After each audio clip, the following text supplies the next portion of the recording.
Livro Centelha Divina, da autora May Andrade, capítulos 3 e 4.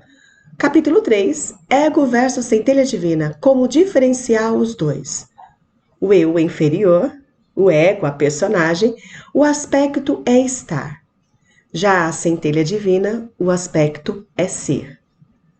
O ego é um estado. A centelha divina é a essência.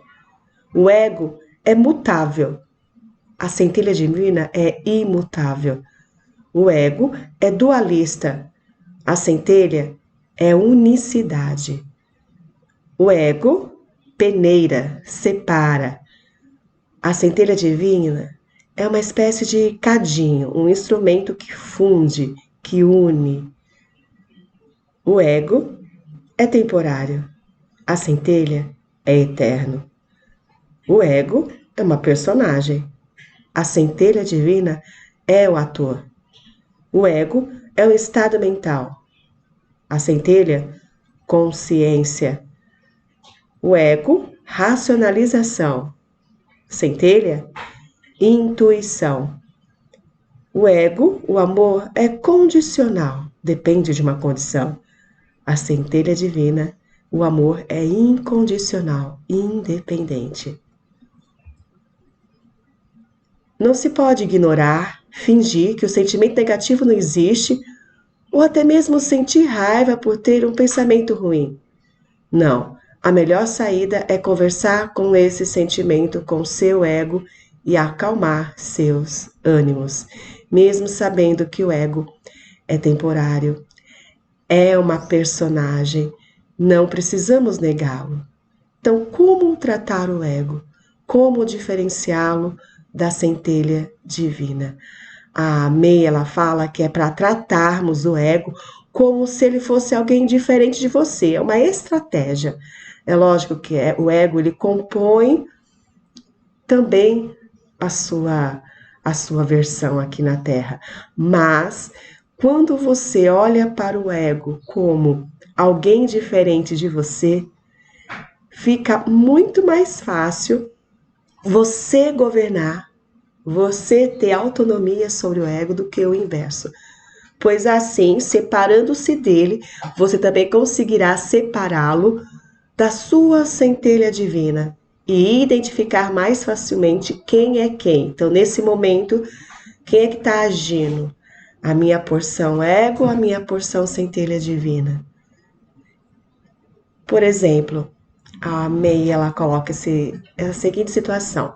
Você sentiu inveja. Então, pergunte assim. Ego, por que você sentiu inveja? E não fale ego porque eu senti inveja. Separe os papéis e tudo ficará mais claro. Assim, existem 3 etapas para você fazer essa distinção entre ego e centelha divina. Primeiro, você vai identificar quando o ego está agindo. Você observou tal situação, tal atitude. Esse é o primeiro passo, a identificação. Segundo, você conversa com ele e pergunta por que ele se sente assim e não você. Você se distancia, fica como observador e você faz a pergunta a ele. Terceiro, você aguarda a resposta, mas já sabendo que muito provavelmente ele vai se vitimizar, vai dar desculpas, acusando outro alguém pelo que está passando. Então tem que ficar esperto para não cair nas armadilhas do ego, porque o ego tende a se vitimizar e a jogar a culpa no outro. Por quê? Porque a autorresponsabilidade é da centelha divina, porque a centelha divina ela tem a visão, a conexão direta com o todo. Ela não se vitimiza, ela consegue perceber as conexões. E para melhor compreender essa questão de ego, a May ela nos apresenta alguns livros que ela leu e que foram muito frutíferos na vida dela.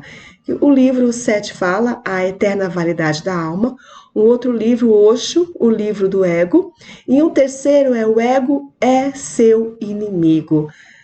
Como dominar seu pior adversário. Aqui nesse livro chama atenção porque não é um inimigo para você odiar, para você detestar, mas é um inimigo no sentido de você entender quem é o adversário, saber como ele joga, saber qual é a sua próxima jogada, você prever e ter o domínio do jogo. É nesse sentido que o ego é seu inimigo, para você estudar esse adversário e ter o domínio desse adversário. Outros livros também indicados e bem comentados, aqui está sempre fazendo alguma comparação com esses livros, alguma história, algum trechinho. Ela fala muito do livro de Mirdá e o Caibalion, que traz as leis herméticas. E assim, com tais leituras, a May nos apresenta a concepção do ego e da centelha divina.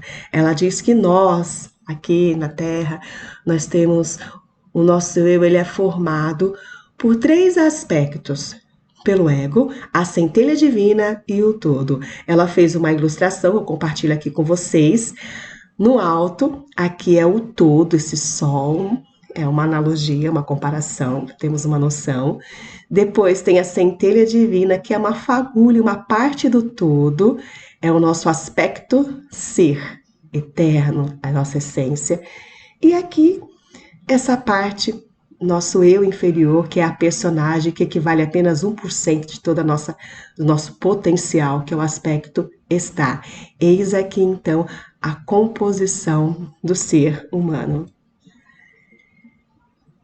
E ela conclui dizendo que é importante que a nossa identificação seja muito maior com o aspecto ser do que com o nosso aspecto estar, mais com o seu eu superior do que com o seu eu inferior, que é o ego.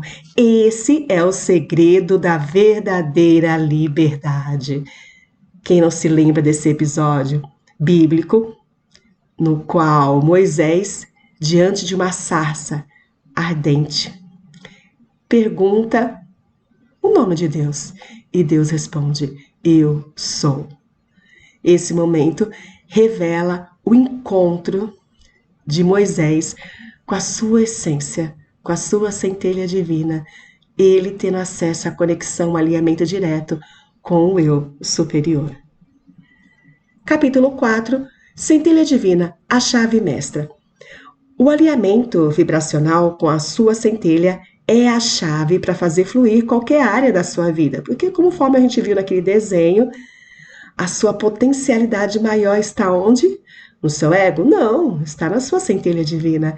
Então, quando você permite que a centelha divina oriente e comande todas as suas áreas da sua vida, todos os aspectos da sua vida, certamente você vai ter uma vida mais fluida. Você vai conseguir concretizar mais as suas intenções, porque você vai estar agindo com 100% de todo o seu ser. E May, ela comenta que é importante, né, nós analisarmos 4 áreas da nossa vida, porque quando você está em conexão, em alinhamento com a centelha divina, não é apenas uma área da sua vida que vai bem, todas as áreas da vida vai bem. Agora, quando a gente age apenas com 1%, apenas seguindo o ego, a nossa versão está temporariamente humana, pode ser que a gente tenha uma vida familiar legal, mas estamos capengando na vida financeira. Nunca é a completude, o êxito em todas as áreas. Agora, quando você está em conexão com a centelha divina, não tem jeito, é plenitude, é transbordo, é abundância. Então, quais são essas 4 áreas? Para você fazer uma análise, essas 4 áreas são saúde, né? Tanto a saúde mental, física como emocional. A outra área é o amor, que envolve a sua família, a sua autoestima, o amor próprio. Outra área, outro quadrante são as finanças. E o outro, os relacionamentos sociais. Então ela nos faz uma pergunta: qual nota de 0 a 10 você daria para cada uma dessas 4 áreas da vida? Saúde, de 0 a 10, agora, pá, fala. E amor, e finanças, e relacionamentos sociais. Ok, você identificou, você deu a nota.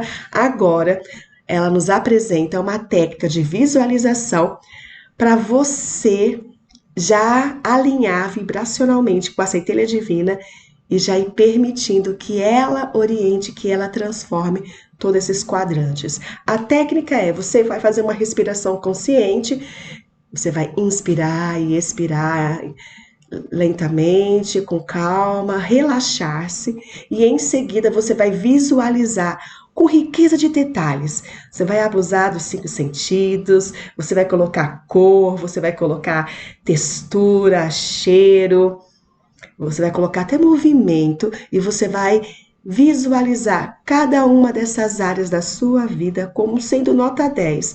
Para sua vida no amor, ser 10, como que seria? Como que você se sentiria? Como que você se vestiria? Como seria o seu sorriso, a sua expressão, o seu dia a dia? E a saúde? O que que falta hoje para ela ser 10? Você já visualiza na completude, ela sendo, você sentindo. E os relacionamentos sociais? E as finanças? Então você respira, relaxa, visualiza com detalhes. Não economize. Sinta, perceba, ok? Com frequência, acesse seu eu interior e visualize seus quadrantes perfeitos. Vai tomar banho? Faça essa dinâmica, essa técnica. Então, sempre que sentir necessidade, pede inspiração para a centelha divina, faça essa visualização e você, então, sinta e vivencia essa plenitude em cada área da sua vida. É uma técnica que ela compartilha conosco. E tudo isso porque, né? É necessário fazermos esse plano mental primeiro. Tudo acontece onde? No plano mental, na idealização, no plano das ideias, como dizia Platão. Em Mateus 6,33, diz assim: busque, pois, em primeiro lugar o reino de Deus e a sua justiça, e todas essas coisas lhe serão acrescentadas. Eu não me movo pelo físico, eu não me movo pelo que vejo com os meus olhos físicos. O que me move é aquilo que eu vejo com os olhos espirituais, com os olhos da fé. E complementando, há aqui um trecho da página 97 que diz: a expressa maioria das pessoas bem-sucedidas sempre atribui seu sucesso a algo que chamam de intuição. Agora, você já sabe que a intuição é a sua centelha divina. Você não anda pelo raciocínio, pelo intelecto, pelo que você vê, mas sim pela intuição, por aquilo que a centelha divina sussurra e lhe mostra, te orientando pelo caminho de menor resistência, te trazendo tudo diretamente. Então aprenda a guiar-se pelos olhos da fé. Aprenda a primeiro colocar tudo no plano mental.